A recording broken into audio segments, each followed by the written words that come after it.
I don't know if any of y'all noticed or cared, but I wasn't here last week, and it's a joke. It's a joke. Hopefully, but I wasn't here last week, and the reason for that is because of a dentist appointment, and more details about why I was there to follow. But was in the chair, some fillings, and I was in the chair, and the nurse comes up. I guess it's a nurse or a dental assistant. I don't know. But the nurse comes up and she's going to take my blood pressure. Okay, I'm a young guy, I'm doing Air Force ROTC. I'm pretty fit. I just did a physical a few weeks ago. Also, more details on that to follow. If there was anything wrong with me, they were going to find it, right? So they didn't find anything except for slightly elevated cholesterol. I was like, I don't know about that, but maybe that's just a one-off, or maybe I just got to work out more. That's okay.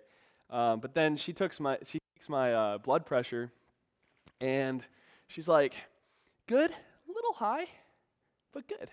And I was like, "A little high? What are you talking about?" And then that's all I could think about as they were drilling away was, high blood pressure. I'm a young guy. I don't get high blood pressure. That's not good. So I go home, and what's the first thing I do? I say, "Hey, Mom, where's the blood pressure thing?" And she's like, "It's right here. I'll give it to you right now." And it's like a little battery-powered wrist strap thing. And I just immediately I put it on. I'm like, "Okay, come on. It had to have been a fluke, right?"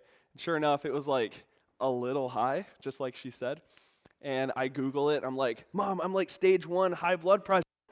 Like this is not good, right? And I don't know if y'all have ever done WebMD, but it's not a good idea. Don't do that. So I spent like a solid hour and a half that afternoon just stressing about my high blood pressure, my high cholesterol, how I'm gonna flunk out in the future in my job, or my heart's gonna give out or something. I don't know. But my mom was like, "You're fine. You're okay. You're not gonna die. You don't have high blood pressure. It's okay." And but I still stressed about it, and it was something I was worried about, and I could not control it. I mean, the first thing I thought of was, how do I can get this down? Like, how do I control this? I guess I could eat less salt, work out more, all this other stuff. The last thing I thought about was pray about it. That's the last thing I thought about. Okay, and I think we're gonna move on from my story and move into y'all's stories in your personal lives. I think there's a lot of people, in fact, almost everyone, is going to have issues that they come up against, these obstacles, where God is not the first thing they think of, okay? God is not the first person they bring their problems to or try to get things addressed. And instead, we stress. We worry about things. We have anxiety. And we go through life thinking, well, if I don't do this, then bad things are going to happen. That a lot. Okay, so this specific lesson was very important to me. And so we're going to be in John chapter 6. So please go ahead and turn there. So basically what's happening is, if you're not familiar with the story, but Jesus is preaching right now, and he's acquired a large group of individuals who want to learn more about him. They seem to have a fascination or a curiosity about Jesus. So he's been preaching a lot lately, and they're just following him across the wilderness, right? And it's Passover, and in verse 6, or chapter 6, verse 5, it says, lifting up his eyes then, and seeing a large crowd was coming toward him, Jesus said to Philip, "Where are we to buy bread so that these people may eat?" He said this to test him, for he himself knew what he would do. Okay, so this is kind of funny. This is where Jesus' sense of humor comes in a little bit. When he's like, he just looks to his disciple, and you can imagine, the disciple standing there. He's like, "Wow, that's a lot of people," right? And that's the thought that's going through his head, maybe. Jesus turns to him and is like, "How are we going to feed all those people?" Right? And he's like, uh-oh, and then all of a sudden, all the worries are coming in, right? They're flooding in. They're like, "Oh, we can't afford that. There's no bread around here. We're nowhere near a town. Like, this is going to be terrible." So, moving on, He said this to test him, for he himself knew what he would do. Philip answered him, 200 denarii worth of bread would not be enough for each of them to get a little. That's like $50,000 basically, from what I researched. So it's like half a year's wages. And then one of his disciples, Andrew, Simon Peter's brother, said to him, "There is a boy here who has 5 barley loaves and 2 fish, but what are they for so many?" Right? Okay. So you can see they're trying to address their problem with the worldly point of view. Okay? This is an obstacle. Jesus has instigated this worry within them, like on purpose. He wanted them to be worried so that he can prove a point. Okay, so that he could teach them a lesson. Everything Jesus does for his disciples is to teach them a lesson and help them to learn. He wasn't doing anything bad, but a little bit of worry so that they can understand what the lesson's going to be about, right? And that's kind of spoiler alert, but they're sitting there and they're trying to solve this problem through worldly means. How are we going to pay for it? Where are we going to find the food? This isn't enough food for people. They're thinking pragmatically, very rational.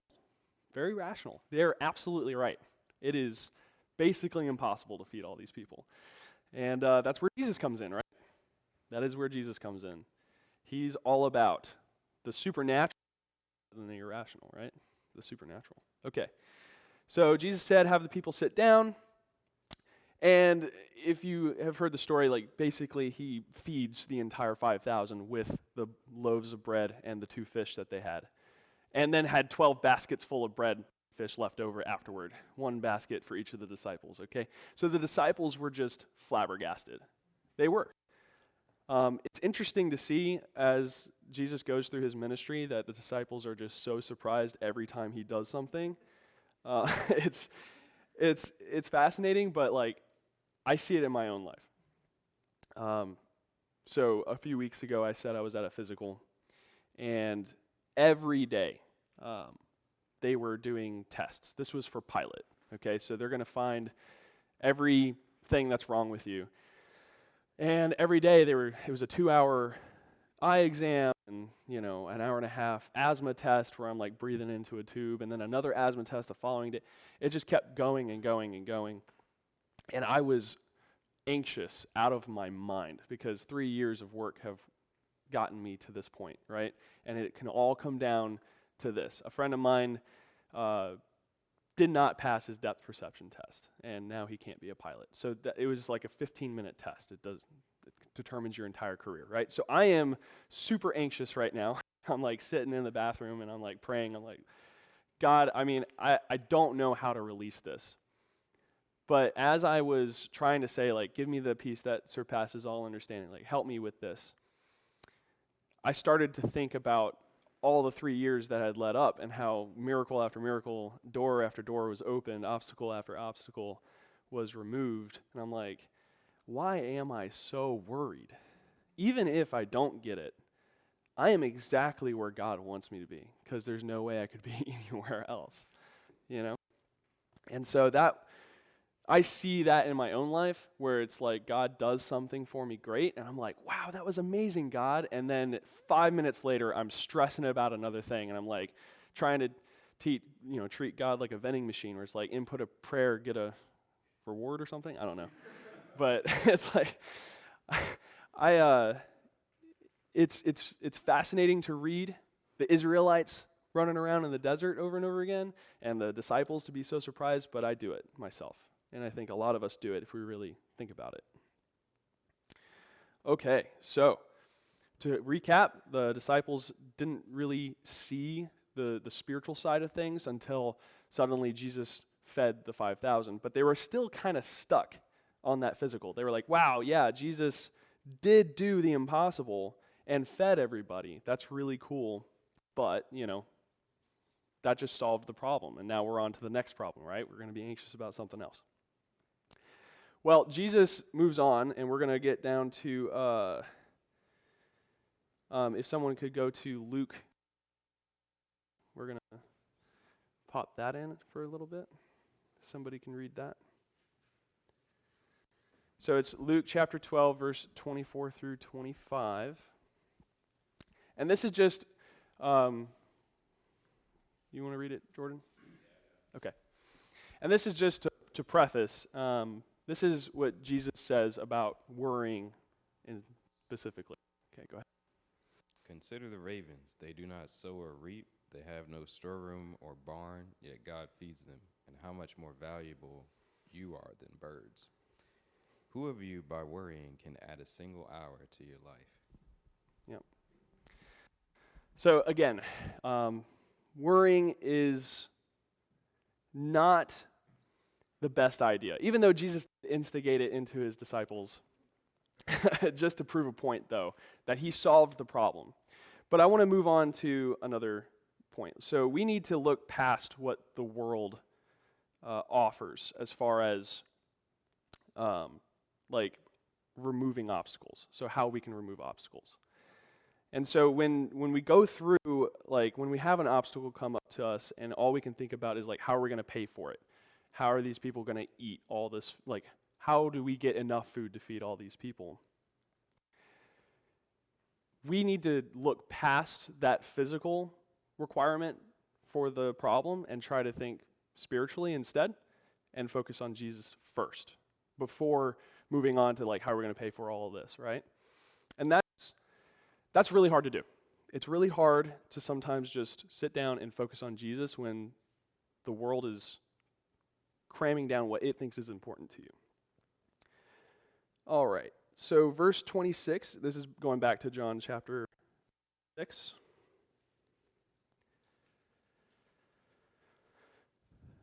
And basically what happens here is that Jesus retreats away from the 5,000 because they get a little, and the disciples catch up with him, and eventually a lot of these people who were following him do catch up, and they were so interested in what he did in feeding everybody, but the problem with it is that they were actually more concerned about the fact that he fed them and not that he was the Messiah. They were like coming after him because he could provide, and they liked that. So right here, Jesus is talking. He says, "Truly, truly, I say to you, you are seeking me not because you saw signs, but because you ate your fill of the loaves. Do not work for the food that perishes, but for the food that endures to eternal life, which the Son of Man will give you, for on him God the Father has set his seal." And they said to him, "What must we do to be doing the works of God?" And Jesus answered them, "This is the work of God, that you believe in him whom he has sent." And it goes on, but basically he starts trying to explain that, like, hey, he actually said it at first. I'm the Messiah. I'm the Son of Man. Like, you're for food. You need eternal life. You don't need something to keep you hungry for an hour. You need something far more deeper. And the problems that you have are much bigger, right? He's like, okay, you're seeing this worldly issue. There's a spiritual issue that needs to be addressed, and it's eternal. It's so much bigger. So the hunger, right? The hunger is the worldly problem, the physical hunger, and to eat the worldly bread is to solve that problem, but that perishes, right? So he's talking in the sense of like a spiritual hunger, which is you're dead spiritually, right? And the spiritual bread, which is Jesus Christ, and how we can address that hunger and solve that spiritual eternal problem. And they don't get it. They do not understand. He says it over and over again, but then he starts to get a little bit more using analogies and parables as he's talking. He's like, I am the bread of life. Whoever comes to me shall not hunger, right? And so as he's talking, he gets more and more harsh with this kind of analogy language. And they're like, what do you mean you're the bread? Like, you're not bread, you're a person. Literally, that's what they're doing. And then so he kind of plays into it, and he's like, yeah, no, you have to eat my flesh. Right here. It's a little further down. Yeah, he says, literally, you have to eat my flesh. I will give for the life of my flesh. And he's like, how can you give us your flesh to eat? He's like, truly, I tell you, unless you eat the flesh of the Son of Man and drink his blood, you have no life in you, okay? So that's verse 53, okay? So that's what he said, but he was using it as an analogy, right? He's talking about his future sacrifice. And I just thought it was really interesting that he's talking to these people. They're already confused, and he just confuses them more because he's like, yeah, you have to eat me, in order to be saved. And they're like, this is a hard teaching. I can't listen to this. And so they go away. And Jesus talks about here, like, only those called by the Father can come to me, right? And so those people clearly weren't interested, and they weren't called by the Father to come to Jesus. They were there for worldly reasons, to solve their worldly problems, not their spiritual problems. And I think when we go through life, we often only focus on the worldly problems, especially as a Christian. We'll say, okay, well, I'm saved, so the eternal part is done. Now I got to worry about all this. And that is also not how you should go about things either. Because Jesus is here with you, and he wants to take care of you. Jordan read earlier, he takes care of the birds and their needs. He should also take care of you, right? How much more so is he going to take care of you? And that's a really important point to remember. That we don't necessarily always think about hunger and thirst as much here in America. There are places in the world where that is their number one priority, where they have to get food, and that's their biggest worldly problem. So, praying for Jesus to get that food would be a great way to help with that. But here, I think our problems are a little different. I think our hunger and thirst can be translated to our desire for a career, our desire for friendship, a relationship, our desire to fit in with or to share experiences with people that we love, or even just have more people that we love, or go somewhere really cool, or do something fulfilling with our life. And a lot of people in the world, a lot of non-Christians, people who don't believe, will try to fill those voids with all of those things. Fill the void that is in our heart with all of those things. Career, money, really fast cars, which are really cool too. But, they'll try to fulfill it all with those worldly things. And Jesus is here saying, look, I understand that you need those things, right? God understands that you need certain things in your life. He made you, and he knows your wants and desires. And he's going to take care of you. So I have another story. So over the summer, I was at field training, and this is where, you get some sophomores and you train them throughout the summer in the field. And I was there as a mentor role, basically. And I was in charge of the trainees, and some of them were complaining about how they weren't getting enough food. They go through the line and they get one chicken patty and a half a cup of greens and maybe a roll or something, and that's it. And they're like, we're not getting enough calories. We're starving, right? The director of operations, who was my boss, he was captain, and he was like, yeah, we've had some people come through here and complain about not getting enough food. But the truth of the matter is that people are used to a certain level of comfort, and this place is a training environment, and we have measured out exactly how many calories are in these plates, and they are getting what they need. So no, they get what they get. It's unfortunate, but it's for 3 weeks they'll live. And if you think about it in the eternal sense, I don't think God is that harsh when it comes to us asking him for things, but in reality, this is kind of like a training environment. Our mortal lives, we're being built up for something. We're being sanctified as we live. We're being trained by our Father. And you could also look at it as you got a father with a little kid who wants candy. It's okay, maybe it might be okay to give the kid some candy sometimes, but it's not really good for the kid. And so the father has every right to be able to say no. And the kid's going to scream and cry for hours. But after 30 minutes to an hour, it's going to be okay. The kid's going to forget about it and on to the next shiny thing, right?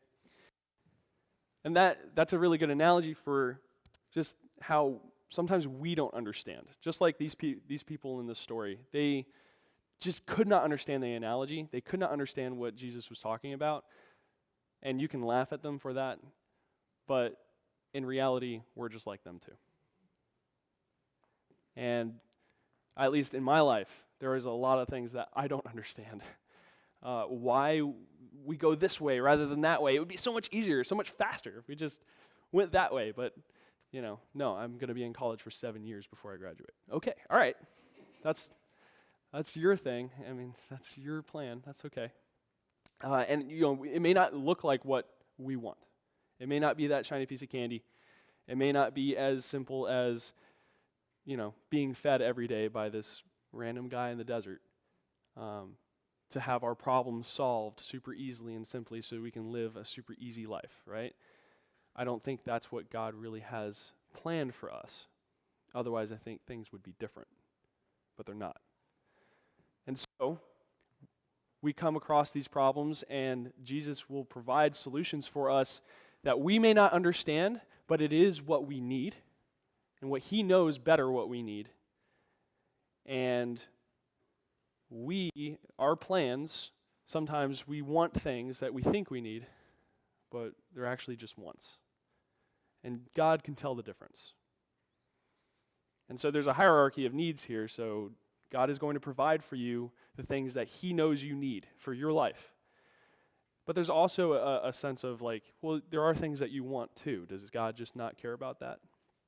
No, He does. He does care. But your heart needs to be in the right place. So let's turn to Philippians 4, verse 6. This is one of my favorite verses in the world. Please highlight it and memorize it. And if somebody can read it for me, that would be great. Anybody? Okay. Yes, 6 through 8, please. Do not be anxious about anything, but in every situation, by prayer and petition, with thanksgiving, present your requests to God, and the peace of God, which transcends all understanding, will guard your hearts and your minds in Christ Jesus. Finally, brothers and sisters, whatever is true, whatever is noble, whatever is right, whatever is pure, whatever is lovely, whatever is admirable, if anything is excellent or praiseworthy, think about such things. Yeah. So Paul, who wrote this book here, is kind of giving you a diagram on how to deal with anxiety and how to deal with disappointment, really. Because, as I said earlier, some of the things that we get from God, the paths that we take, that He has for us, we don't understand why bad things happen and why we have to take the routes that we do. But God does, and so when you want to ask for something and you don't want to be anxious anymore, it's all about putting God in the focal point and making sure that He's front and center first, and that your heart is aligned with His will. You're like, okay, your will be done, Lord. I'm gonna focus on you, not the problem real quick. I'm gonna focus on you. I'm gonna give thanks. He says, give thanks. And with prayer, right, then present your request. Get your heart in the right place, essentially. Be thankful for what God has given you up to this point. And then you can ask, okay, Lord, if it's in your will. And at that point, when you've really focused on God like that and you're giving thanks for all the great things that He's done for you, all of a sudden, your wants are going to go through a little bit of a check, okay? You're going to all of a sudden have a check in your heart. Is this something that, am I being selfish right now? It's going to check your heart. So as you put God in the focal point, you're going to be like, God, thank you so much for just providing for me all these years, just allowing me to live to the great old age of 26. And just, Lord, thank you so much. And God, I really want a car. No, I guess I already have a car. I'm sorry, Lord. But I mean, it's okay. It's just a matter of where your mind's at, where your mindset is at. And then when I was sitting in that bathroom at my physical, trying to get away from people because I was freaking out, I was thinking to myself, Lord, I am so anxious. And I know in my mind that you have everything in control. And that if I don't get this job, it's going to be better because you know what's better for me. And Lord, I want your will to happen. So that's my mind. My heart's like, I've been working for 3 years, I need this, Like, I could not figure out how to get my heart and my mind in that spot. And really, it just came down to trust and letting it happen. And every day, every test came by, and it was like, green, passed, you're good. And every day, I would still stress out about the next one. I'm like, I see it happening right now. He is providing. He is fulfilling the needs. Apparently, he wants me to do this. And that's great when what you want aligns with what he wants, but also it was still anxiety real. And when there's been a lot of times in my life as well when something bad happens and I'm like, I get medically disqualified or something like that, and I'm like, oh, well, this really sucks. And I have to rein it back in and focus on God first. It's really the only way I've ever had to been able to get through any of the major problems I've had in my life. I don't know what I would do without prayer. I really don't. And so I want to encourage you, moving on from here into your lives, the second these obstacles happen, you're not going to be, I don't expect y'all or myself to be leaving this sermon today experts in dealing with anxiety. But anxiety is a big problem, especially in today's world. It's getting worse with the younger generations as we go. For various reasons. You can blame social media or whatever. But the truth is that we all deal with anxiety on some level, and we all worry about things, and we all don't trust God. We just don't. And that is why we have these pits in our stomach all the time. That's why you're going to walk around and you're like, man, I carry my stress in my stomach. It's like, okay, have you gone to God with it? Why are you having this physical reaction to this thing that you can't control? Or maybe you can control it, but even so, Jesus says you can't add another day to your life worrying about that. Just be still, sit, trust in God, and put him in the focal point, and understand that if you try to align your will with God's will, there is nothing that's going to stop you. Because he's going to clear every obstacle. Is it going to be easy? No. Is it going to look the way that you think it's going to look? Absolutely not. And thank God. Because he knows what's better. Let's pray.